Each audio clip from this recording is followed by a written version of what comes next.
Hello! If you missed last week's episode on this channel where we go over the Overwatch subreddit, usually, if you're familiar with the series, we go through the r/OverwatchUniversity, but last week I decided to try going through the main subreddit instead because, like the top comment of last week's episode said, I think we're tired of seeing how to deal with Sombra for the 5,000th time over the last 2 years. So we're gonna go through some more fun stuff and some more discussion pieces and not necessarily just answering gameplay questions all the damn time. Here we go. First one of the week was, I was wondering why I wasn't getting heals. Bless his little heart. It's Mystery Hero, so no biggie. This is 4,000 upvotes. Oh my goodness. This poor Lucio's on speed aura and shooting his teammates, thinking shooting his teammates heal him. This is like... This reminds me of a clip that Shroud, a big FPS streamer, if you're not familiar with him, when he played Overwatch for the first time, maybe like 5, 6, no, maybe it must have been 8 years ago. There's a clip that went viral of he was just like, why am I not getting healed by Lucio? And it was his Lucio who was doing the exact same thing, shooting a teammate, trying to heal them like that intuitively. This is what happens when you play a game, you don't read any of the hero information. It happens. This is Mystery Heroes, maybe a brand new account. And this also reminds me of another subreddit. I'm a big RuneScape player, so I think there's one called Cute Noobs, and it's just people wearing the most inefficient combination of gear. They like don't even apply like stats. It's like a weird combination of fashion and like, you know, melee or like range or magic gear. But yeah, this was a pretty wholesome clip to start off today's episode. Next, we have, okay, I'm out after this. And this is another video clip, 10 seconds. What happened here?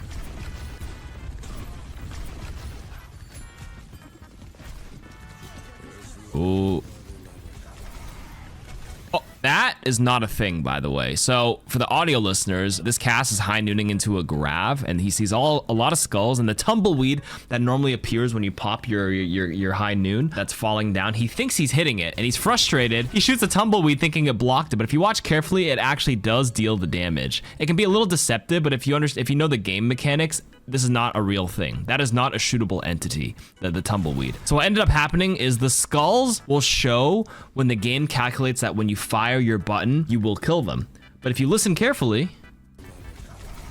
you hear the Mauga, he said, haha, that is cardiac arrest, which I like to call it. It's actually called cardiac overdrive. Cardiac arrest for Mauga, which gives everybody on his team, I think like 30% damage reduction. So like, even though you're supposed to like kill them if he didn't press the button, he pressed it at the moment the cast fired it. So everybody got his damage reduced by 30%. You can look how much HP is left, right? Everybody's left at about 30% HP. I guess one more fun thing to add is that Mauga cardiac arrest button, the haha button, it is actually a pretty good tool to tank big burst abilities like this one and a niche one like Tracer's Pulse Bomb. Tracer's Pulse Bomb does 350 right now or 375 on this patch. I can't remember at this point, something like that. But if anybody gets stuck by it on your team, you can press the haha button if you're a Mauga player and you can actually save them. Let me actually check the damage calcs for you. Let me double check. Okay, after an editor cut, I looked it up. It is 350 for the Pulse Bomb. Why do I keep thinking it's 375? I knew it was 400 in Overwatch 1. I feel like they brought it to 375 at some point. Anyways, 350 times 30% reduction is times 0.7, right?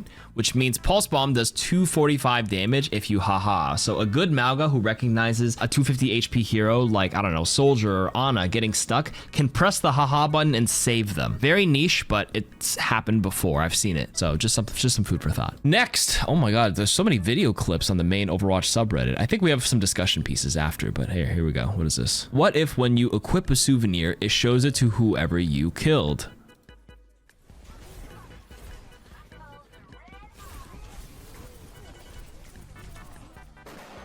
Oh my, yo, let's lower the volume train. Okay, that was a flashbang and a Winton souvenir, which the Winton souvenir is fantastic. Hold on. Definitely not that, but another idea to kind of redo the souvenirs is definitely in need, because I think souvenirs are the most useless cosmetic in the game. It's just battle pass and right now loot box bloat, which nobody really wants. Maybe something with souvenirs is that you can kind of collect them and maybe like show off the souvenir at some point as like in the game, maybe on your weapon. I don't know, but that kind of is like a weapon charm, so maybe not. I think one of my earlier suggestions for souvenir was like they flash over your head, but only in like the in-between rounds, beginning, or if you're on defense or attack, you can kind of walk around with it. Kind of like in, I know in League of Legends, you can like flash your hero mastery right over your head, but obviously League is a MOBA. MOBA and the camera's top down. It would be very annoying in the middle of the game to actually have people flash their souvenir over their head. That's very distracting, like the pineapple pizza souvenir. So again, my suggestion was like in the pre-game, you can kind of just like flash whatever you have, some pizza, ha ha ha, and then when the game starts, it goes away. At least you give it a little bit more of a better use. Anyways, next, oh my god, another video clip from 2 days ago. Lots of upvotes here. I'm going through like usually the most upvoted stuff. So this one's titled, what just happened? Weird bug, question mark. So for context, I was in a trio with my buddies, them on PC and me on console, so we were in a mixed pool, quick play.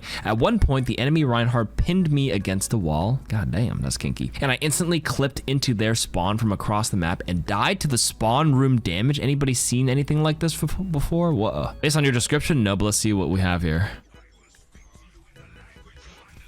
Oh, nice ult. What the hell? What the hell? Good. What? Did you see that? No, I killed him. What the heck am I looking at? I clipped into their spawn. Okay, after the editor's cut, I sat here, I read some of the comments, and I figured it out. Okay, so what happened in this clip is actually kind of like a 1 in a million chance. So basically, you know in Push, when you hit the checkpoint, you get an instant respawn, right? And the way Reinhardt's pin works is that in the back end, you're coded to like follow the XYZ location or the position of the character. So the pinned Ramatra is following the position of the Reinhardt, and Reinhardt dies right here at the same time that your team captures a checkpoint, and the checkpoint always instantly respawns you. So the Reinhardt is actually instantly respawned here, right? He's instantly spawned. Did you see the Reinhardt right there? He's right here. He just flashed orange. He's here.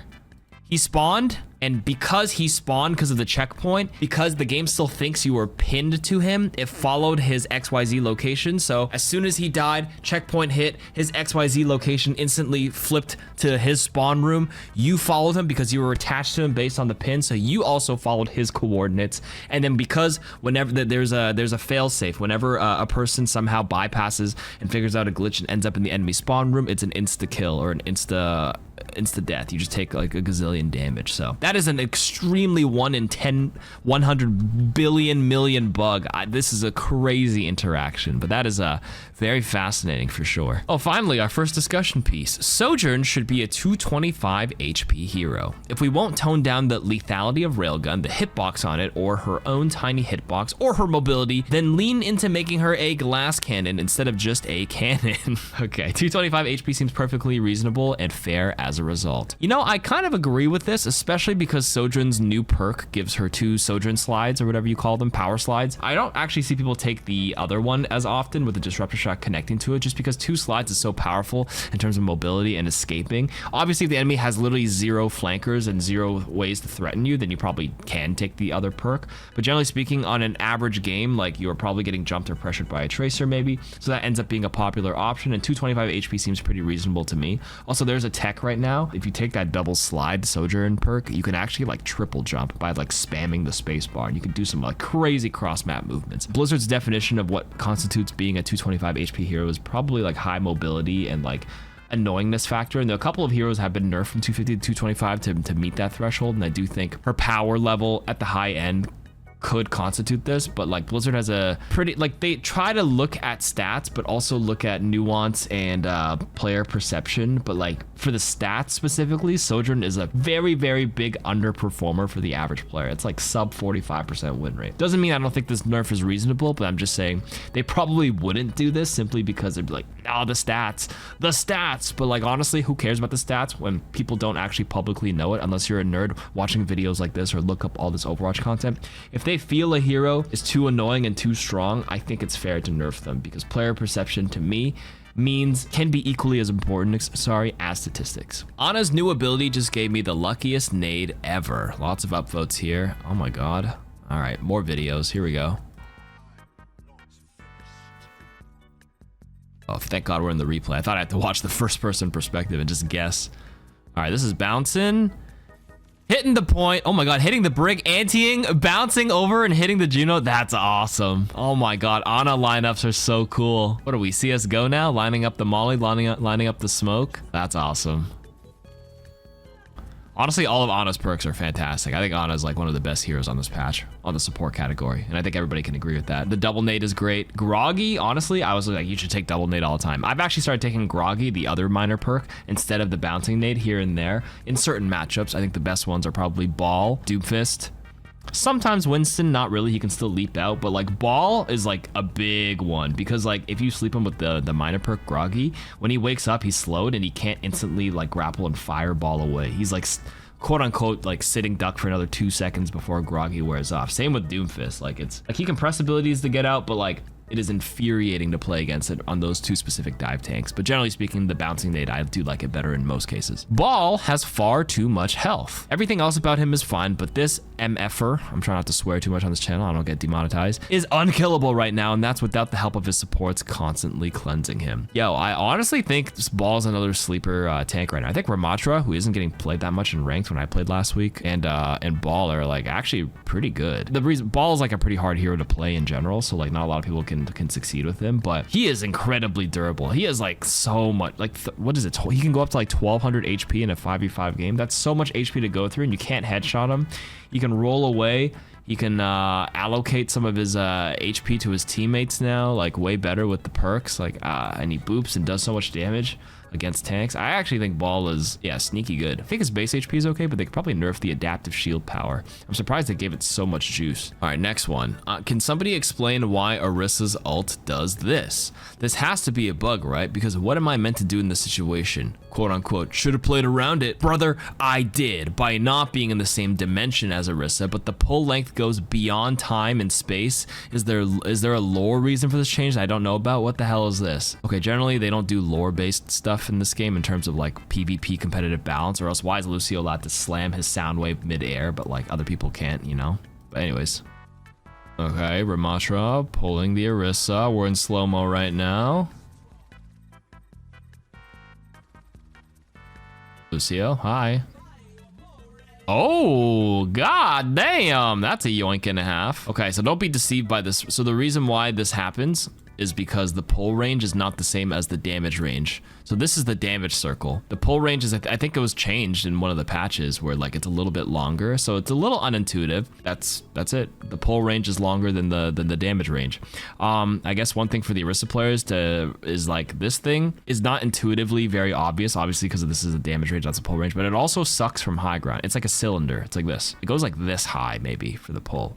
And it's bigger than the ring, right? So it's probably like, if you follow my mouse, it's like, which means if an Orisa were hypothetically here and you were up here, you would also get pulled. You can get yoinked off high ground. I think a person up here on this high ground would also get pulled, assuming there's line of sight. I can't really tell, but this angle with the push bot. And also like Lucio is like flying across the screen. There's maybe a little bit of lag because it's player sided. So it can look a little bit more deceiving than it actually is, because like the game registers your location at a different time than the server. So like it may not look as egregious in a real game situation, because that does look pretty bad. I don't actually think the pull range is that much bigger than the damage range. Let me double check for you. Okay, I looked it up on the wiki and it looks like the damage effect 8.5 meters, but the pull radius is 10.5 meters. So it is 2 meters more on the pull. Is this 2 meters? I'm using the metric system in a game like this is a little tough. That's why I usually ping, but that I think 2 meters is like this much. But obviously, again, server side, lag, and you're in a fast moving velocity across the thing. So it looks worse than it actually is, but yeah,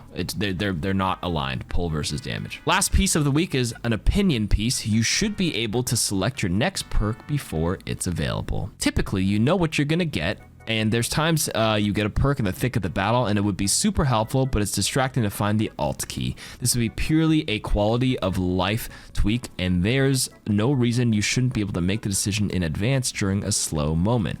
Also, an edit here. Apparently they addressed this in a recent AMA, saying they want to encourage reactive picks. Well, maybe only make the choice possible at 80% full, so about the same time in the match, but with a bit of wiggle room. Yeah, I think full pre-selecting kind of goes against their philosophy, so they're not sticking to it. I don't actually think this is as big of a deal. Obviously, when you're in the mid game and you don't want to hit alt on the keyboard, or like what is it, one of the D-pads to pick your perks. Alternatively, you can go into your options and actually bind a button to quick select, which is a little bit faster. It's like the in-between solution to what your suggestion is for here. So that's one way if you know certain perks are like a must pick in all situations. Honestly, like on some heroes, I was like, yeah, this is like a perma pick. I would never pick anything else. But like over time, after playing the perks a bit longer, I actually found myself using a few of the different ones. For example, Kiriko's minor perks. One of them is like the Ofuda's heal more when allies are critical, and the other one is you get 2 Ofudas that fly out every time you hit a kunai. But then I found in some matches where like if I have the ability to be flanking Kiriko and like play off angles, like hitting those kunais and the flying papers do actually nothing in certain maps and certain playstyles against certain comps. So in a game like that, I would actually pick the healing one where like if I have to pocket somebody in a pinch, it actually is kind of helpful. But the second perk, the one with double TP, the major, I picked that one 100% of the time. I don't think I even touched the other perk because that one is too OP. You have two teleports every 4 seconds. That one feels a little bit outrageous, but the first one kind of grew on me a little bit. So I think like people who automatically lock the button to always pre-select it may actually get into the habit where they'll be too lazy to unbind it, and then they would never do it again. So I guess I can understand Blizzard's philosophy on why they don't want a permapick option, but there is the quicker select in the options in the keybinds if you want that one, but it isn't an auto pick. You still have to press the buttons. I think that's it for this week. Thanks for listening, and yeah, see you guys next week for more Reddit stuff for Overwatch. Bye.